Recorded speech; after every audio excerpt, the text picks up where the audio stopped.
This is Movie and a Beer, a podcast based in Portland, Oregon, where you can share in our discussion about movies and what beers go best with them.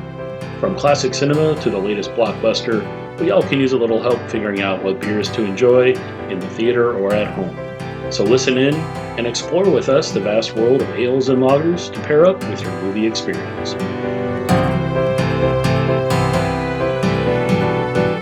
Welcome to Movie and a Beer. This episode we're discussing the 2019 film Honey Boy. My name is Dan Kapersky, and today we have with us Shia LaBeouf expert Blake Hunt. And movie buff Randall Garcia. Nice. So, as mentioned, this film called Honey Boy, we were hanging out, we had a beer, and we decided to discover a film that we had heard about. Yeah. Roughly. Didn't really have any background of it. We didn't watch the trailers ahead of time. Well, I didn't anyway. I did. I can tell you, the spoiler for this episode, trailer does not match the movie tone at all. Yeah. We discovered it's a really dark movie. It was directed by Alma Harrell, and it stars and was written by Shia LaBeouf, however you want to... I think both work. Shia or Shia? Shia. Shia, Pet, yeah. Okay, so... Shishimi LaBeouf. And Shia LaBeouf is actually playing the father of the childhood actor, who's played by two different people. It starts off with the older version, who's played by Lucas Hedges, and he goes into rehab. He needs to get his life straightened out, and then he has flashbacks as part of his therapy. And Otis Lort, who's been in a lot of different stuff recently, really wonderful childhood actor, plays the younger version, the 12-year-old version of the child. Otis Lort. Otis is such an odd name. I don't know why he came up with that name. It's not very appropriate for the time period. Maybe because Shia is hit, because it's based on him. Yeah. So because Shia is a very interesting, specific name, Yeah. he thought, well, Otis will stand out. It did. Yeah. So basically the film covers the backstory of the young childhood actor and the subsequent attempts at recovery and trying to go through addiction management and health management and mental health management at a recovery center. And he deals with different situations that force him to recognize his issues, and through that recognition he does then have to relive or think about his past, and that is the backstory. You get these flashbacks. I thought the film was interesting. It was really well acted. Oh, yeah. It wasn't what we were expecting. No, I legitimately picked it thinking, yeah, the trailers looked fun. It'll probably be a little dark, but it's, a bit Shia LaBeouf gets to chew a little scenery, and no. Yeah. There's like maybe 2 or 3 scenes we laughed at. It's like, all right, this is, oof. Yeah, it is very challenging if you do have kids of your own or you interact with kids. It's really it's not hard to imagine that being in a single parent environment or situation with somebody who is an addict or recovering addict who is continually going through that cycle of having to, pretend like he's normal, but then he's not, and how do you deal with all the anger management issues? And there's a lot of, as a Vietnam vet, the father had a lot of unresolved issues, and I did appreciate how they demonstrated, like recovery program, that the dad was going through AA, and he called BS on some of it, but it was really just him trying to deflect. Yeah. It was pretty easy to read that into the character. So. What was uncomfortable was that hair. Yeah, he had really long hair. It was the balding, long hair. You grow it. Comb over. You grow it where you can because you're losing it in other places. Yeah. I mean... And as a child living in a situation with a single parent, and they dealt with how the mother treated him when he went to visit him versus what the mother would say about the father.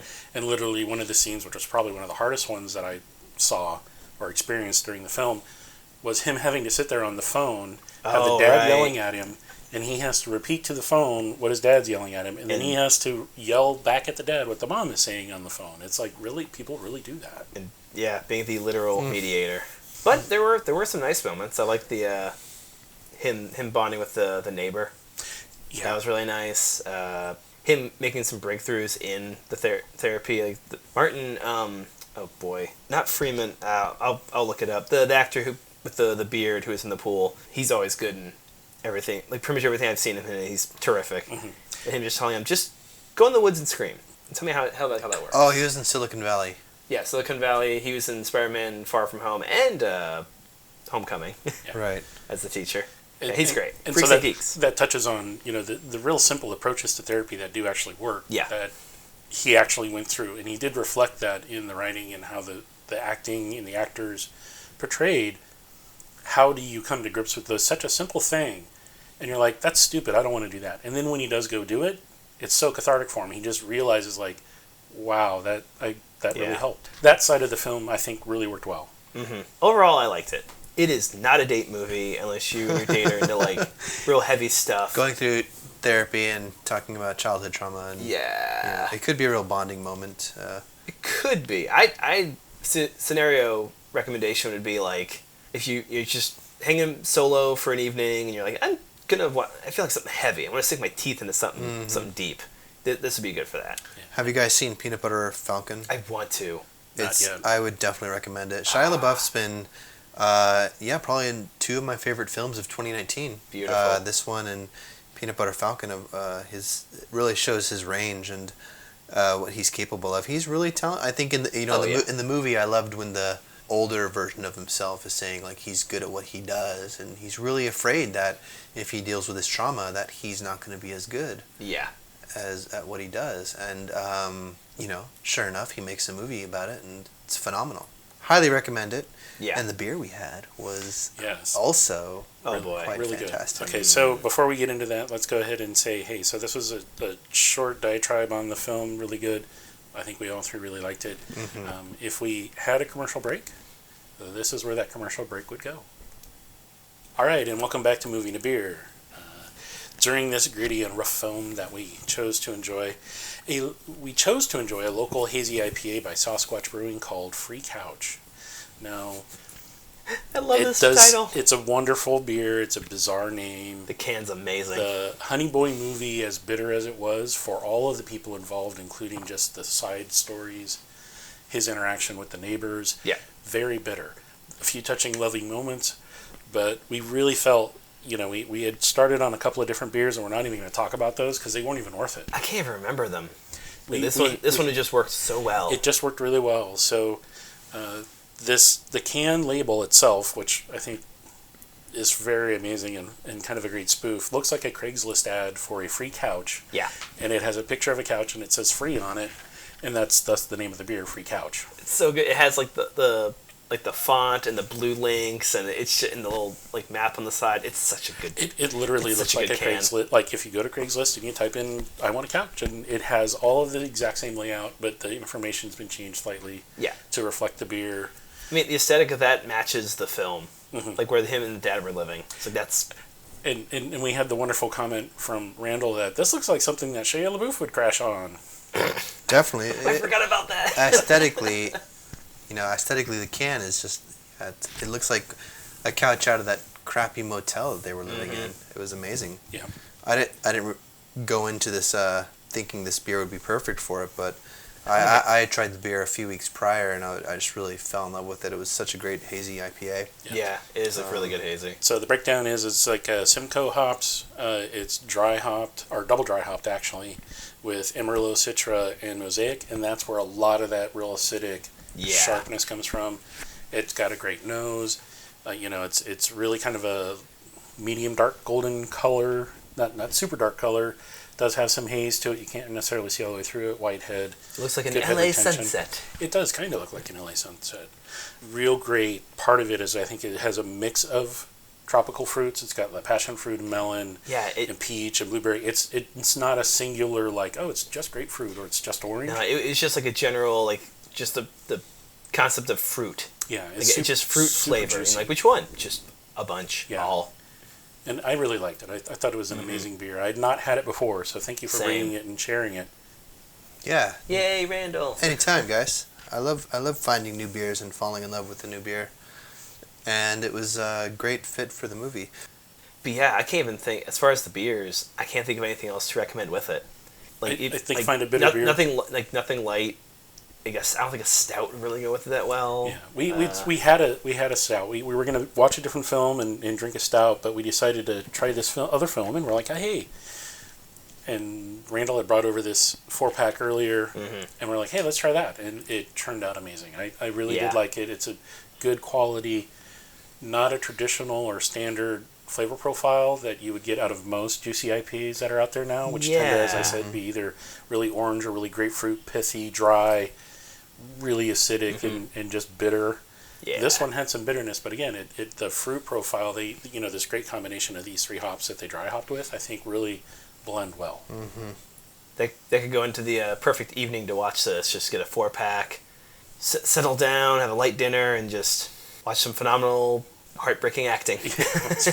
Enjoy a delicious beer. Okay, so any other trivia we want to discuss about Mr. LaBeouf? I did remember that Shia hadn't spoken to his father in over like 7 years, and then when he was making this movie, he had to go get the rights. He told his dad like Mel Gibson was going to play him, but when he told him, he already had been turned down by Mel Gibson.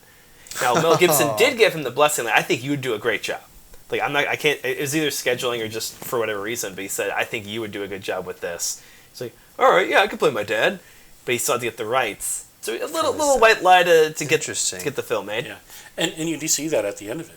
Mm-hmm. At the end of the film, it's him going to his father, and we don't. And it's kind of like a dream sequence, is how it's presented, but it's not. You don't know if it's real or not. Well, he's chasing a chicken down the road that from his wherever he was getting recovered, or the addiction center. There was chickens on the property, and one of them got loose.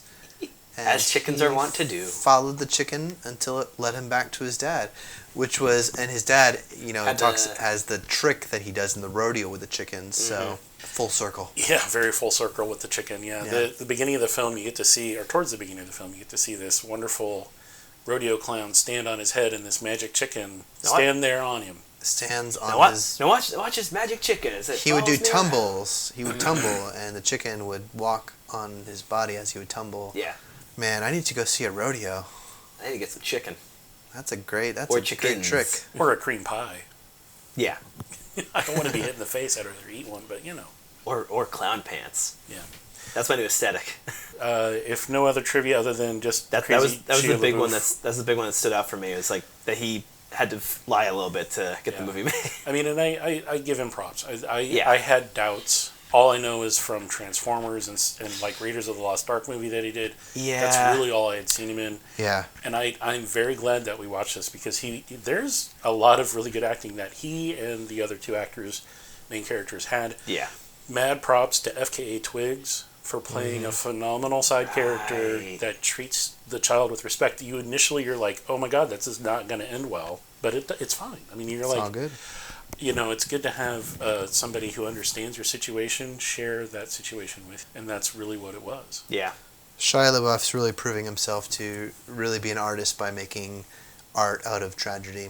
He's obviously gone through some hard stuff, and and he's dealing with it the best way he knows how, which is to give performances to the world. And I think a lot of people benefit from watching this, especially if you're a parent. I know as a parent, it really gave me pause for a second. I'm thinking about my own relationship with my son. I'm like, okay, I don't have a son. I've been growing up with Shia. I've watched him in Even Stevens, Holes. Classic. Just a bunch of stuff. So is he going to be in the new Indiana Jones? I don't know. I forgot they were making another one. Yeah, I think it's coming out this summer. Indiana Jones and the Crystal Walker.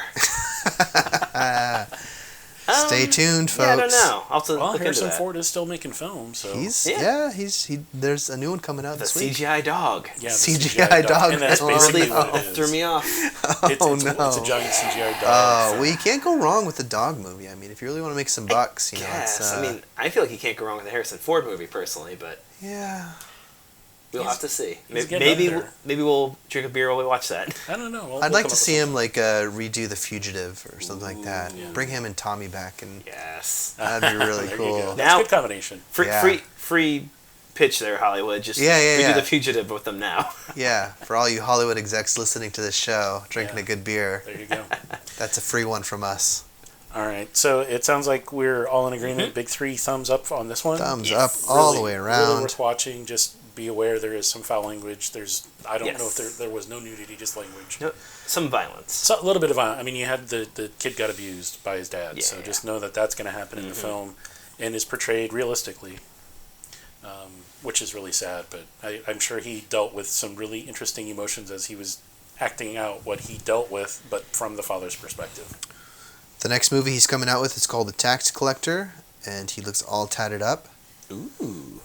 Coming out 2020, so I look forward to that, and I look forward to drinking more good beer. Yeah, definitely. Totally recommend if you can find at your local grocery store or finer package market. Really highly recommend, or go to Sasquatch Brewing itself and get yourself a 4-pack to go. Don't let the label throw you off. It looks like a Craigslist ad, but you will not be disappointed. You will not be disappointed. What a good label. Unlike answering any Craigslist ad. 9 times out of 10. Always disappointed. That's awesome. Yeah, I've had one good interaction. I got haggled down for the price of the thing I was selling, but that has nothing to do with this podcast. Right. So, thank you all for joining us this evening. As always, the opinions expressed during this podcast are those of us, the hosts. And if you do imbibe or enjoy a drink while you're watching your film, remember to drink lots of water. Hydrate or dihydrate. That's our catchphrase right there. Don't act like young Shia LaBeouf. Act like new and improved Shia LaBeouf. Yeah, because he does some pretty rotten stuff. Yeah. Well, thank you all for listening. This has been Dan Kowarski and Blake Hunt. And Randall. So we love Shia LaBeouf. We love this movie. We love these beers. Thank you, everybody. Thanks, everyone. All right, have a good one. We'll talk to you soon. Thanks for listening. This has been Movie and a Beer. Stay tuned for future episodes and features to be added to our website and podcast. And please remember to drink responsibly and hydrate, hydrate, hydrate.